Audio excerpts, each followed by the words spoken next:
Vamos a continuar exponiéndonos a la palabra en el libro de Habacuc.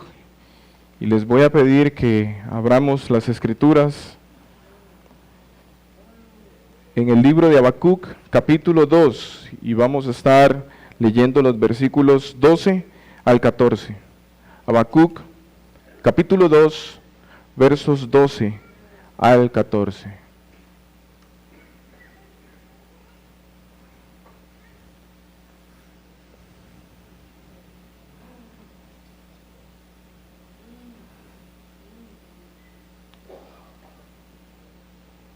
Habacuc 2, versos 12 al 14 dice: Ay del que edifica la ciudad con sangre y del que funda una ciudad con iniquidad. ¿No es esto de Jehová de los ejércitos? Los pueblos, pues, trabajarán para el fuego y las naciones se fatigarán en vano, porque la tierra será llena del conocimiento de la gloria de Jehová, como las aguas cubren el mar. Amado Señor, hoy nosotros podemos experimentar lo que cantábamos ahora. Gente de toda lengua, de toda tribu, de toda nación, cantan a tu nombre. Y exaltamos y reconocemos tu nombre, confesando que tú eres santo y que no hay otro nombre dado a los hombres bajo el cielo en que los hombres podamos ser salvos, sino en el nombre de Jesucristo. Señor, qué glorioso es escuchar a las personas redimidas entonando estas verdades. Y podemos entonar estas verdades porque tú nos has dado la esperanza en que vamos a encontrarnos con nuestro Señor y Redentor, Jesucristo. Y con esa esperanza, Señor, también nos disponemos a escuchar tu palabra, entendiendo que el día se aproxima, en que ya sea que seamos llamados a tu presencia y que tú vas a regresar. Y cuando regreses, la justicia va a reinar. La santidad va a prevalecer. Y Señor, hoy aquí estamos congregados, personas de distintas nacionalidades, donde hemos podido entonar estas verdades. Y ahora, Señor, que vamos a exponernos a tu palabra, queremos seguir conociéndote, queremos seguir haciendo tu voluntad al conocerte. Queremos, Señor, entonces disponer nuestra mente, nuestro corazón, nuestros oídos, para escuchar tu voz. Oh Señor, ruego que tú puedas tronar desde este lugar a nuestros oídos. Y que tu palabra, que tu Santo Espíritu a través del poder de tu palabra pueda estar operando en los corazones nuestros, según la necesidad de cada uno. Salvación para aquellos que están en pecado, lejos de ti. Reprensión a aquellos que están endurecidos, que están siendo apáticos, indiferentes, que están comportándose de manera como holgazanes. Que puedas consolar a aquellos que están afligidos, atribulados, con heridas. Y animar a aquellos y fortalecerlos, a aquellos que están corriendo bien la carrera. Tu Santo Espíritu, Señor, opera en nosotros. Así es. Y permítenos ver esa obra entre nosotros, oh Señor. Oro por mí mismo para que me des el denuedo, la sabiduría, la energía que da tu Santo Espíritu para poder proclamar con convicción estas verdades, oh Señor. Y conducir a este pueblo al pie de la cruz, a hacer tu voluntad, a estimularlos para que caminen en obediencia. Nos encomendamos en tus manos en el nombre de Cristo Jesús, pidiendo que tu nombre sea exaltado, el nombre de tu Hijo también, Señor, tu palabra sea puesta en alto, que nosotros los pecadores seamos humillados y que la santidad sea promovida en medio de tu pueblo. En Cristo Jesús. Amén. He titulado esta sección de estos pasajes que vamos a estar viendo en esta mañana, La esperanza de las naciones. La esperanza de las naciones. Es un hecho, hermanos, que el mundo, los hombres, desde que cayeron en pecado, desde que desobedecieron al Señor, hay solamente caos. Y eso nos lo muestra la historia y nos lo muestra la Escritura también, por sobre todo. Los hombres han intentado en sus esfuerzos tratar de poner en orden las cosas, pero siempre hay algo que sale a relucir, aunque muchos tengan buenas intenciones, y eso se llama pecado. El pecado siempre sale a relucir. Y lo que nosotros vamos a estar viendo va a traer esperanza a nuestro corazón como pueblo de Dios, pero también debe traer pavor, terror a aquellos que no son pueblo de Dios, por el fin que les espera. Esperanza porque vamos a ver quién es, y ya sabemos quién es el ganador. Pero a pesar de, hermanos, de que nosotros muchas veces sabemos cómo va a terminar la historia en el mundo, estamos en medio del dolor, en medio de la angustia, en medio de la incertidumbre, y muchas veces somos destruidos por estas cosas. Somos derribados por estas cosas que están sucediendo alrededor nuestro. Es ahí donde nosotros necesitamos recordar las promesas de nuestro Señor. Es ahí, hermanos, donde nosotros necesitamos tener presente, muy presente, la Escritura. Y no apartar, no olvidarnos de esa esperanza que nos da la palabra del Señor. Y esto es uno de los pasajes que nos recuerdan esa esperanza que nosotros los creyentes tenemos, que el pueblo de Dios tiene. Y Habacuc se encontraba en la oscuridad más densa una de las oscuridades más densas que el pueblo de Israel pasó. Y en medio de todas estas cosas, el Señor le recordaba a Habacuc que Él era soberano, que nada de esto lo impresionaba, pero también le recordaba y lo consolaba y lo animaba, recordándoles las promesas que Él había dado a su pueblo desde el principio. En la primera denuncia, las críticas en el mensaje de Habacuc iban dirigidas a un individuo, versículos 6 y 8. Iban dirigidas a un individuo. En la segunda denuncia, iba dirigida a una casa. Recuerdan que estuvimos viendo cómo la denuncia iba dirigida a lo que el caldeo, en este caso Nabucodonosor, había construido, aquel palacio, aquella ciudad. Y ahora, el objetivo de la denuncia es una ciudad, específicamente. Podemos verlo en el versículo 12. Ay del que edifica la ciudad. Ahora Habacuc está señalando una ciudad. Está denunciando, su denuncia va hacia una ciudad. Habacuc había acusado al caldeo de ser culpable de haber derramado sangre. Y va a repetir la acusación con palabras similares. Versículo 17. Porque la rapiña del Líbano caerá sobre ti, y la destrucción de las fieras te quebrantará a causa de la sangre de los hombres y del robo de la tierra, de las ciudades y de todos los que en ellas habitaban. Esta denuncia, hermanos, esta denuncia que hace aquí en los versículos 12 al 14, inicia de la misma manera que las otras. Ay del que edifica la ciudad con sangre. Y este término ay lo usó nuestro mismo Señor Jesucristo dirigiéndose a los fariseos, a los escribas.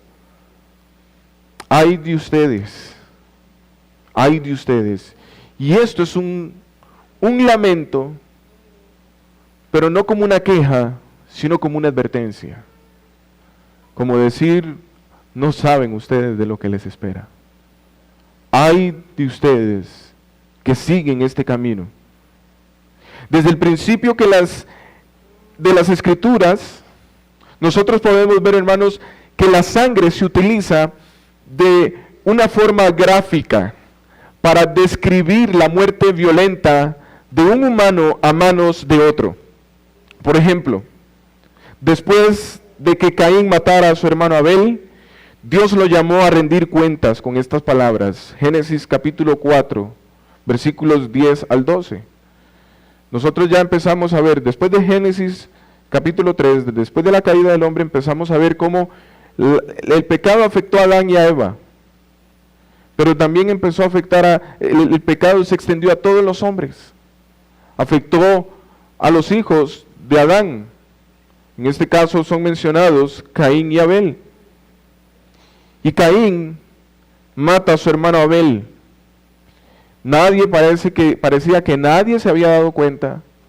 Él se quedó callado, pero Dios estaba viendo esto. Y entonces Dios le sale al paso a Caín y le pregunta, ¿qué has hecho? La voz de la sangre de tu hermano clama a mí desde la tierra. Ahora pues, maldito eres de la tierra, que ha abierto su boca para recibir de tu mano la sangre de tu hermano. Cuando cultives el suelo no te dará más vigor, vagabundo y errante serás en la tierra. Ahí nosotros podemos ver lo que cometió Caín y el resultado de lo que él había cometido. Y esa denuncia que hace el Señor y ese castigo, ese juicio que trae el Señor sobre Caín es muy similar al juicio que Habacuc está anunciando a los babilonios, especialmente a aquella ciudad. Y en primer lugar, hermanos, ¿qué es lo que vamos a ver nosotros? Bueno, vamos a ver que Dios está mostrándole a Habacuc la inhabilidad de los hombres.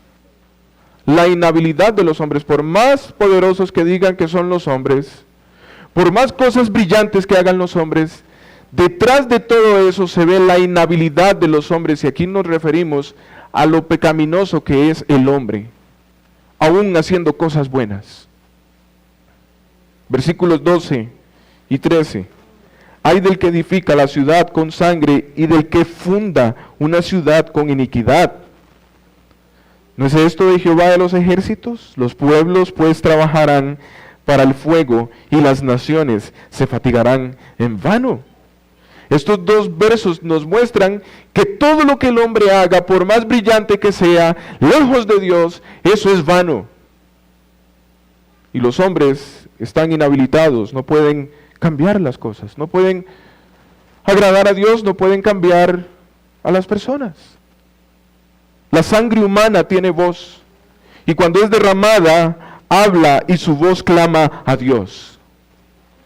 Dios responde al derramamiento de sangre humana con una maldición sobre aquellos a los que preferiría bendecir. Además, en el lugar en el que se derrama la sangre humana, porque aquí hay una denuncia sobre el derramamiento de sangre que había cometido aquel hombre caldeo y la nación en la que él gobernaba. En el lugar en el que se derrama la sangre humana, el impacto de la maldición se expresa en términos de aridez y muerte.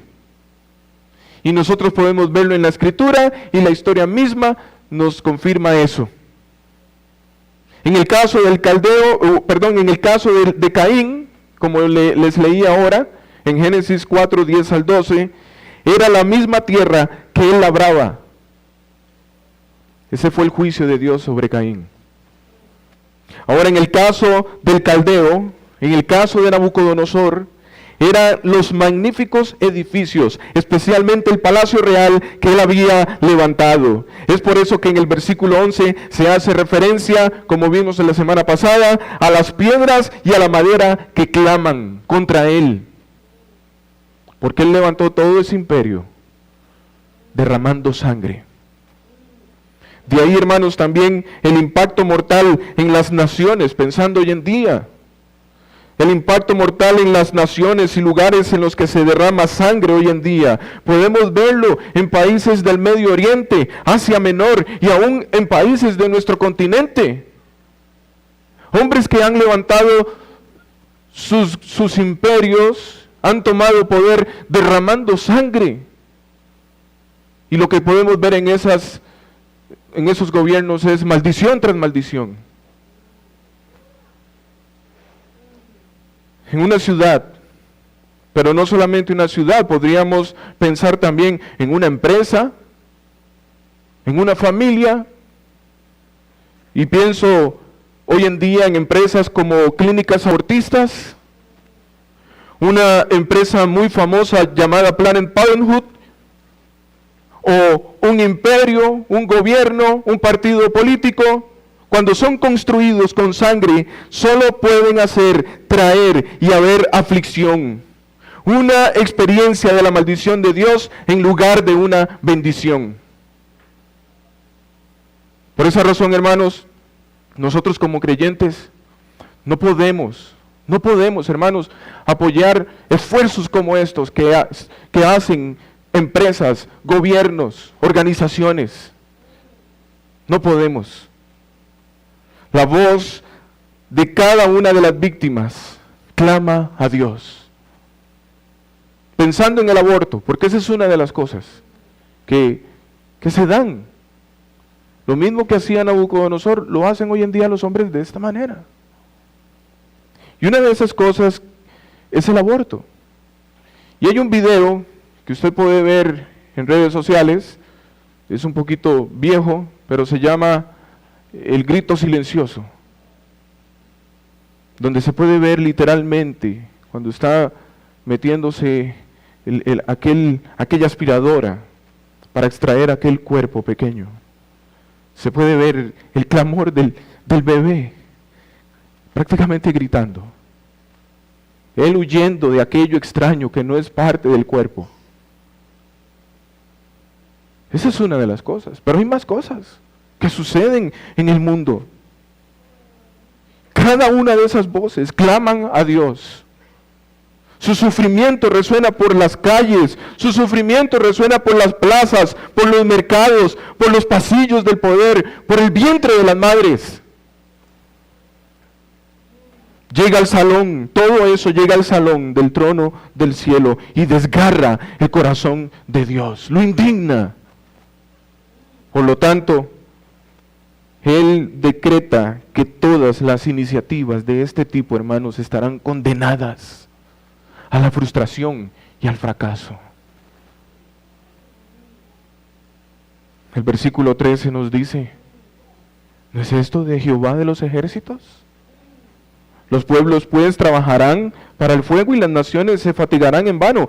¿Qué está diciendo aquí Habacuc? ¿Qué está señalando aquí? ¿Qué está denunciando? ¿Qué está advirtiendo? El rey caldeo se aprovechó del sudor y del trabajo duro de la mano de obra de los esclavos, de las naciones que él había conquistado para construir sus ciudades, pero todo iba a acabar en llamas. Todo aquello que estaba haciendo aquel hombre, todo aquello que estaba construyendo, iba a terminar por el fuego. No iba a servir para nada. Esto es lo que quiso decir Habacuc, por eso dice el verso 3, todos aquellos que están trabajando, incluido el rey, el caldeo, está trabajando para el fuego. Y aquellas naciones se están fatigando en vano, porque esto va a pasar. Hermanos, la maldición de Dios sobre la violencia humana, cuando se hace crónica en una nación o en una sociedad, se puede ver. ¿Cómo se puede ver? Bueno, en lo inútil del trabajo duro diario de las personas. La violencia se había convertido allá en Babilonia, se había convertido en una forma de vida para los caldeos. Las palabras que se utilizan en el versículo 12, edifica. Nosotros podemos ver ahí, edifica, sangre, funda, e iniquidad o violencia, como en otras versiones. Estas palabras son adjetivos verbales que demuestran que las acciones no son únicas. No fue que lo hicieron una vez. Es que al igual que los hombres antes del diluvio, sus pensamientos eran de continuo solamente el mal. Día tras día, hora tras hora, minuto tras minuto, plan tras plan, Ellos estaban pensando solamente el mal. Era una característica en las personas que la llevaban a cabo. Esta es la denuncia que está haciendo Habacuc. Ese es su estilo de vida, la maldad, la violencia. Las personas que visitaban Babilonia y otras ciudades caldeas podían encontrar una magnificencia y un esplendor incomparable. Se maravillaban de aquello que veían. Claro, aquellos jardines colgantes, aquellas cataratas que caían de aquellos jardines, aquel edificio enorme, las calles anchas. Todo era esplendoroso. Y aquellos quedaban muy impresionados por lo que veían, pero no veían más allá de esos magníficos edificios. Hasta ahí llegaba su mirada. Pero cuando Dios veía aquella ciudad y la contemplaba, Dios lo que veía y lo que contemplaba era derramamiento de sangre. Así que lejos de quedar impresionado, Dios no le impresiona nada más que su propia gloria. Él, en vez de quedar impresionado, él lanzó un decreto. ¿Eso qué es para mí? Eso yo lo aborrezco. Todo esto arderá en llamas y acabará siendo nada. El Señor solo veía sangre del número incalculable de personas que fueron masacradas en la guerra para obtener los medios para que esos edificios fueran posibles. Solo veía la iniquidad y la corrupción de los albañiles. El Salmo 127, versículo 1, cuando nosotros vamos a ese salmo, el salmista advierte sobre esto. Si el Señor no edifica la casa, en vano trabajan los que la edifican. Si el Señor no edifica la casa, en vano trabajan los que la edifican. ¿Está mal que un gobernante, un rey, era malo que construyera un edificio? No. ¿Era mal que construyera una ciudad? No, él no está diciendo esto, sino los medios que usó para construir aquella ciudad o levantar su imperio. Es un hecho, hermanos, que Nabucodonosor no tenía presente a Dios cuando estaba construyendo estos edificios. ¿Cuál era el nombre que estaba en cada ladrillo? Nabucodonosor, Nabucodonosor, Nabucodonosor. Todo era Nabucodonosor. Dios, no. Si el Señor no edifica la casa, en vano trabajan los que la edifican. Esta palabra vano, en vano, también las utiliza Habacuc en el versículo 13. ¿Notaron eso? La última parte del versículo 13, en vano. Lo mismo podemos ver en este Salmo 127, en vano. Estas palabras de Habacuc están encerrando o encierran una importante perspectiva del vacío, la inutilidad y la frustración generalizada que existe hoy en día en los lugares de trabajo, en las formas de gobierno y aún en los hogares de las familias. Las Escrituras avisan acerca del tipo de trabajo que, como los caldeos, busca la riqueza como un fin en sí mismo. Si esa preocupación insensata se convierte en lo más importante, hermanos, solo habrá intenso sufrimiento y alienación. ¿Qué quiere decir esto? Pérdida o alteración de los sentidos, es decir, locura. Vanidad de vanidad, todo es vanidad, dijo el predicador. Dice Sujel Michelén que ese es uno de los libros más difíciles de predicar, porque o disfruta de las cosas o no disfruta de las cosas. Bueno, lo que el predicador está queriendo enseñarnos en este libro es que yo puedo tener todos los placeres de este mundo: mujeres, dinero, sabiduría, conocimiento, todo. Pero sin Dios, esto no es nada. Ahora, yo podría disfrutar de estas cosas, no de mujeres, una mujer, y si vienen otras mujeres, son mis hijas, para deleitarme en ellas. Pero con el Señor, esto tiene sentido. Tiene sentido. Pero aquí vemos que el Señor está denunciando la vanidad de aquel hombre Nabucodonosor, y nosotros podríamos pensar también en nuestra propia vanidad. Muchas veces nosotros estamos disfrutando de cosas, pero en vano. Hay un vacío, hay inutilidad, hay frustración. Las Escrituras, hermanos, avisan sobre esto, cuando nuestras motivaciones, cuando el fin es solamente enriquecernos, disfrutar de esto. Si esa preocupación insensata se convierte en lo más importante, solo habrá locura. Proverbios capítulo 23, versículo 2 nos dice: no te fatigues en adquirir riquezas, deja de pensar en ellas. ¿Está mal entonces que nosotros poseamos bienes materiales? ¿Quiere decir esto el proverbista? No, hermanos, ese no es el mayor problema. Si no, usted no tendría que tener su casa, o su terreno, o su ahorro. No tendría que tener nada de eso. Eso no es el problema aquí. El problema está cuando esto se convierte en nuestro fin. Trabajamos para adquirir más riqueza, para acumular. El problema del caldeo era el fin por el que quería adquirir aquella riqueza. Pensaba en sí mismo, en su propia gloria. Hermanos, las obligaciones de tener éxito y el miedo que existe hoy en día en el lugar de trabajo viene de un deseo insaciable de tener cada vez más y más. ¿Y con qué objetivo? Así como los explotadores de Babilonia, muchas empresas, muchas naciones, muchas organizaciones e individuos construyen sus imperios o empresas, convirtiendo a los seres humanos en esclavos con prácticas de empleo infrahumanas. Y tal vez usted dice: bueno, yo me salvo porque yo no tengo ninguna empresa. No, pero tal vez estamos sacrificando a nuestra familia con tal de obtener riqueza. Sacrificamos el tiempo con nuestra esposa, con nuestros hijos. Y al decretar que estas actividades son inútiles, Dios transmite su palabra tanto a los explotadores como a los esclavos. Esa es la realidad, hermanos, de nuestro mundo. Esa es la realidad de esta gran Babilonia. A las compañías no les importa el bienestar de la humanidad ni su desarrollo, solamente les interesa amasar riquezas. Les voy a dar un ejemplo.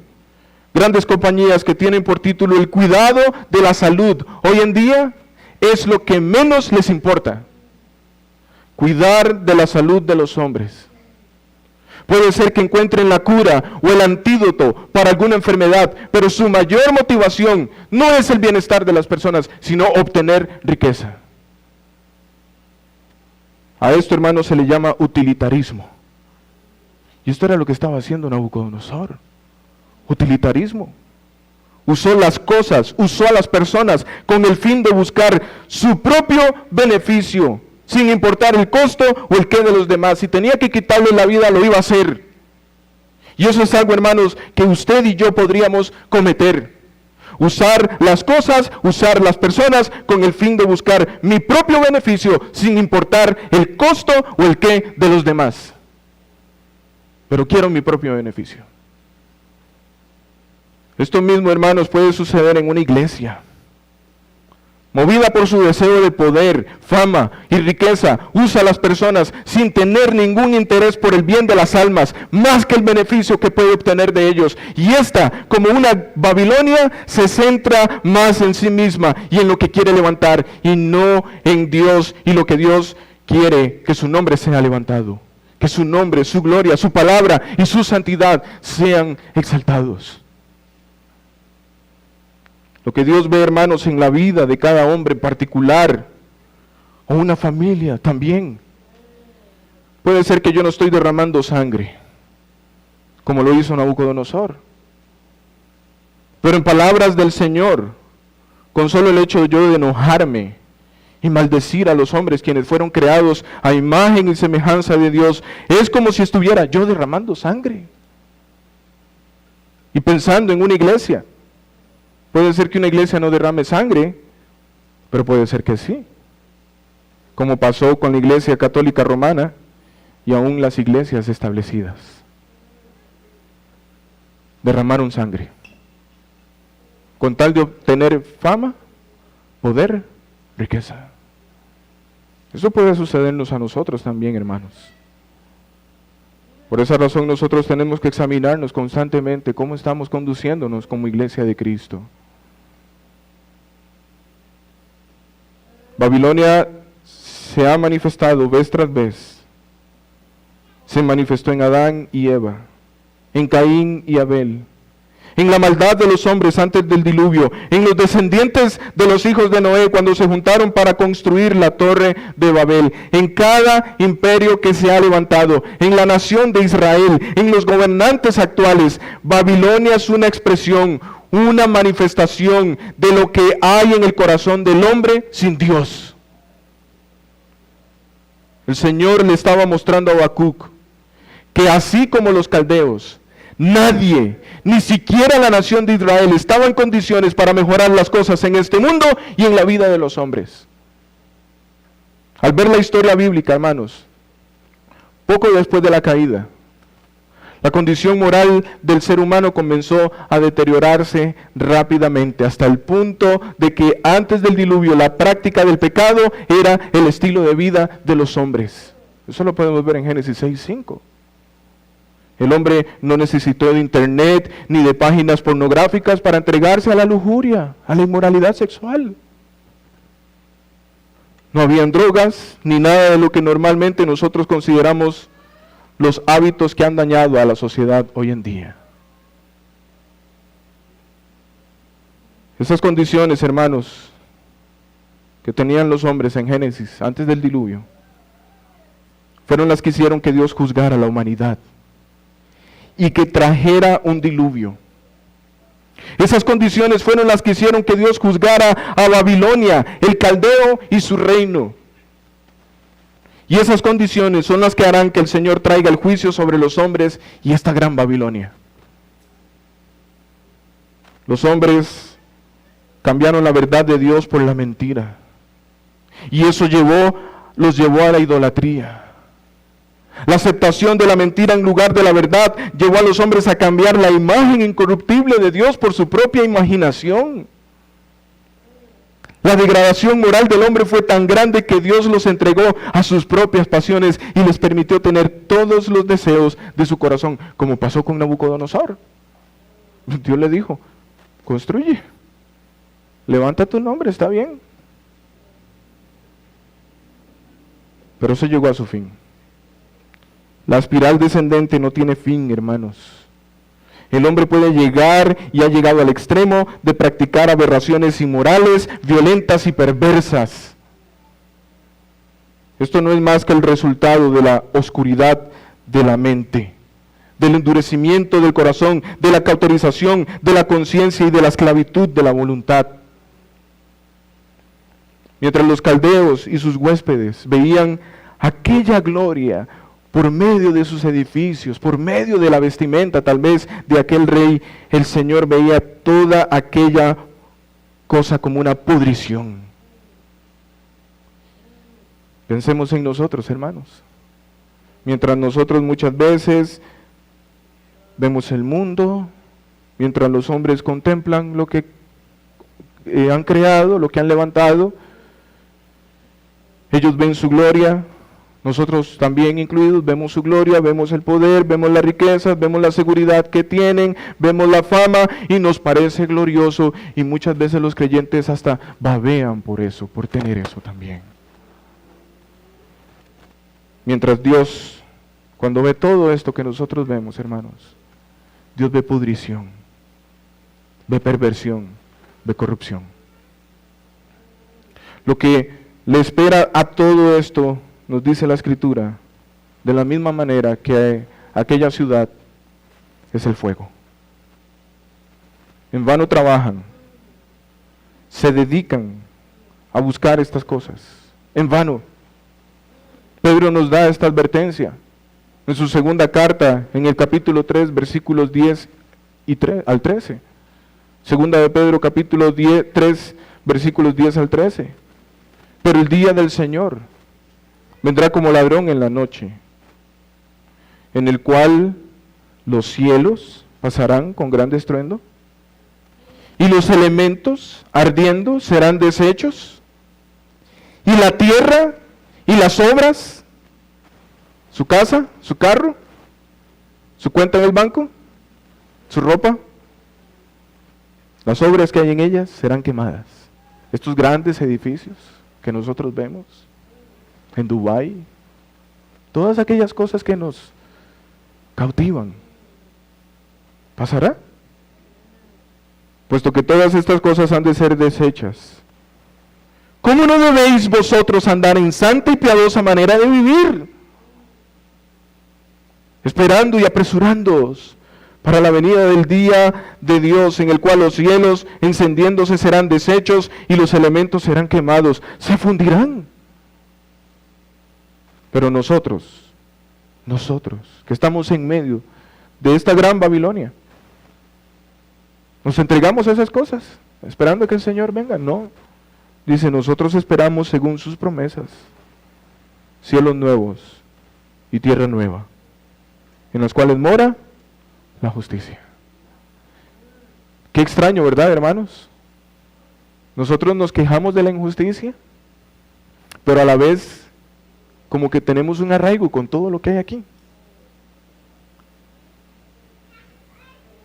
Si nosotros amamos al Señor, amamos la justicia, tenemos que aborrecer lo que este mundo nos ofrece. Y no estoy hablando, hermanos, de que entonces nos vamos a deshacer de las casas, de los carros, no. Es que nuestro corazón no debe estar albergado a eso, como la mujer de Lot, entendiendo que todo esto es pasajero. Habacuc termina su denuncia con una visión que parece formar parte de la revelación que el profeta debía guardar con paciencia. Y esto es, hermano, lo que nosotros debemos tener presente. La esperanza gloriosa, la esperanza gloriosa, la esperanza de las naciones. Versículo 14, porque la tierra será llena del conocimiento de la gloria de Jehová, como las aguas cubren el mar. El verso 3, hermanos, presenta la frustración, el vacío de los pueblos y las naciones a medida que los imperios se levantan y caen. Y parecen tener la misma importancia que el verso 4. Este versículo es uno de los versículos más importantes de este libro. ¿Qué pasó con Nabucodonosor? ¿Qué pasó con la ciudad? Hay ruinas, si acaso. ¿Quién sigue reinando? El Señor. Este versículo, hermanos, encierra el centro, como el versículo 4 encierra el centro de la visión de Habacuc. Los versículos 13 y 14 contienen otro ingrediente esencial, y es este. Toda la actividad humana, en última instancia, es vacía a la luz de lo que Dios hará algún día. El conocimiento de su gloria llenará toda la tierra. En estas palabras es importante que nosotros veamos el juicio de Dios sobre Babilonia, hermanos, no solo histórica, ya sucedió, pero esas palabras siguen resonando hoy en día. Tenemos que seguir viendo esas palabras de juicio en todas las Babilonias, presentes y futuras, en el contexto de la gloria de Dios. Por eso es un poco difícil decir que Babilonia, como creen muchos hoy en día, que la gran ramera, la Babilonia es la Iglesia Católica Romana. No. El espíritu de Babilonia siempre ha estado, siempre. Y hoy sigue estando vivo, como el espíritu del anticristo.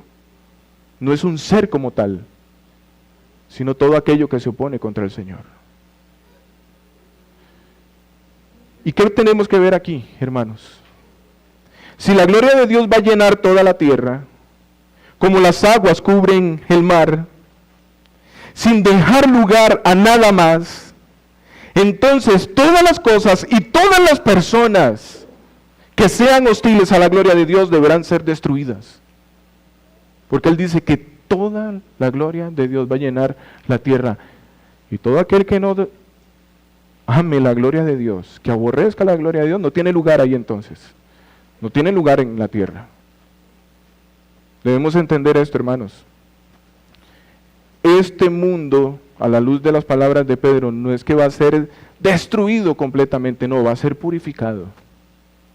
Y el Señor va a crear cosas nuevas. ¿Para quién?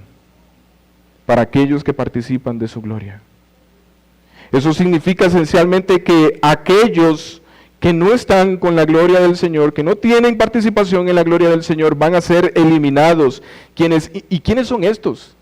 Son todos aquellos que están potenciando su propia gloria, viven para sí mismos. Si el reino de Dios va a llegar a su plenitud, los otros reinos deben ser consumidos. Cada persona es un reino en particular. ¿Quién está gobernando ahí? ¿Cristo? ¿O el pecado? ¿O el yo? Si Cristo gobierna su vida, a la luz de estas palabras, usted va a prevalecer.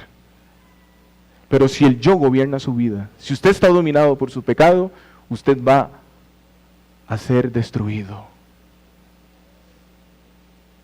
Otra verdad que tenemos que ver aquí. A Habacuc se le da la visión de este futuro para toda la tierra. Isaías había expresado una visión similar. En Isaías capítulo 11, versículo 9, son palabras similares. La tierra estará llena del conocimiento del Señor como las aguas cubren el mar. Hay una palabra que cambia nada más ahí. En el contexto de este verso de Isaías 11:9, la visión de Isaías vino con el trasfondo de la violencia siria 100 años antes.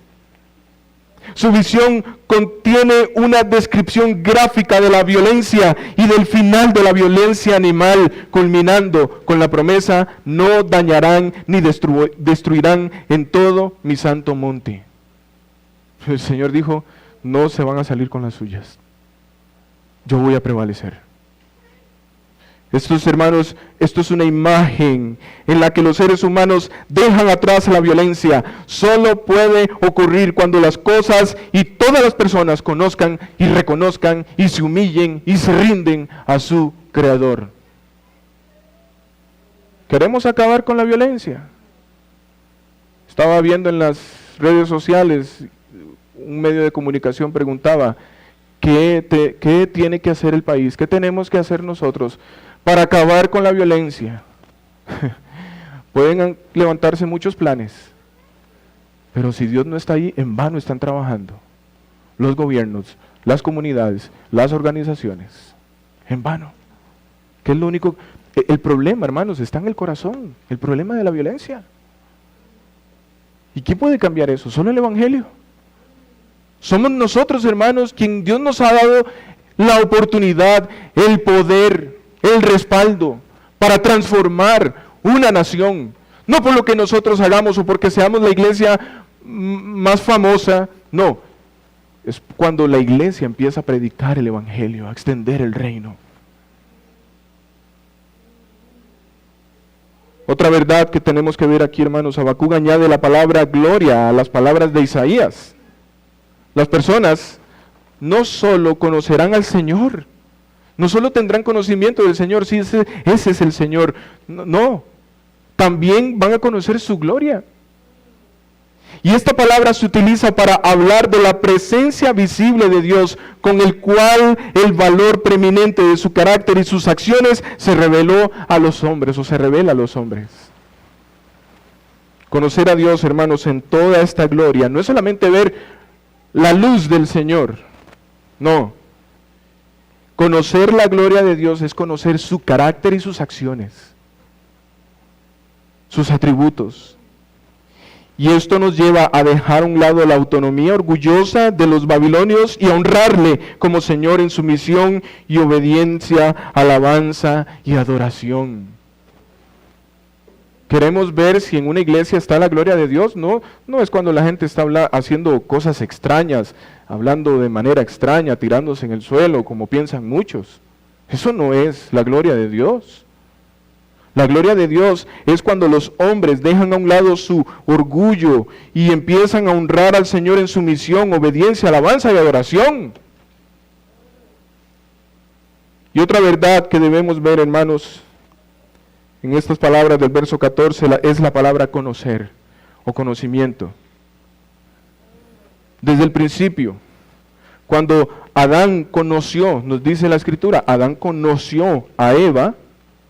No fue que, porque el relato nos dice que él ve a la mujer, el Señor se la presenta y él dice, esto es carne de mi carne y hueso de mis huesos, y luego nos dice el relato, y Adán conoció a su mujer. ¿Cómo? La conoció, pero ya había hasta un poema, le escribió, y ¿cómo nos dice ahora que apenas la está conociendo?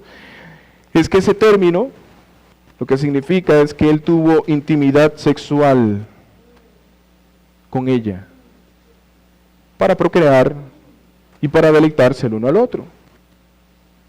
Esta palabra es la misma que usa Habacuc. Y esta palabra indica una relación íntima, personal y exclusiva. No se trata de simplemente de un conocimiento mental, sino de la interacción de dos personas detalladamente y en profundidad. Así será la forma en la que Dios será conocido, hermanos, en toda su gloria, y este conocimiento llenará toda la tierra. Pero no hay que esperar a que llegue ese momento.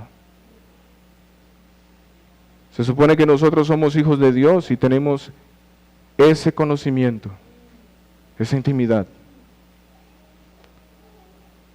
Vuelvo a decirlo, hermanos, como lo he dicho, puede ser que usted esté aquí escuchando este sermón, puede ser que usted ha escuchado muchas veces la doctrina de la gracia, ha escuchado muchos sermones, y usted tiene un conocimiento de Dios, pero usted no está teniendo una relación con Dios. Una cosa es, yo conozco a mis hermanas aquí, sé su nombre, dónde viven, pero yo no conozco a mis hermanas como conozco a mi esposa. Mi esposa y yo tenemos una conexión con la cual yo no puedo tener con ninguna otra.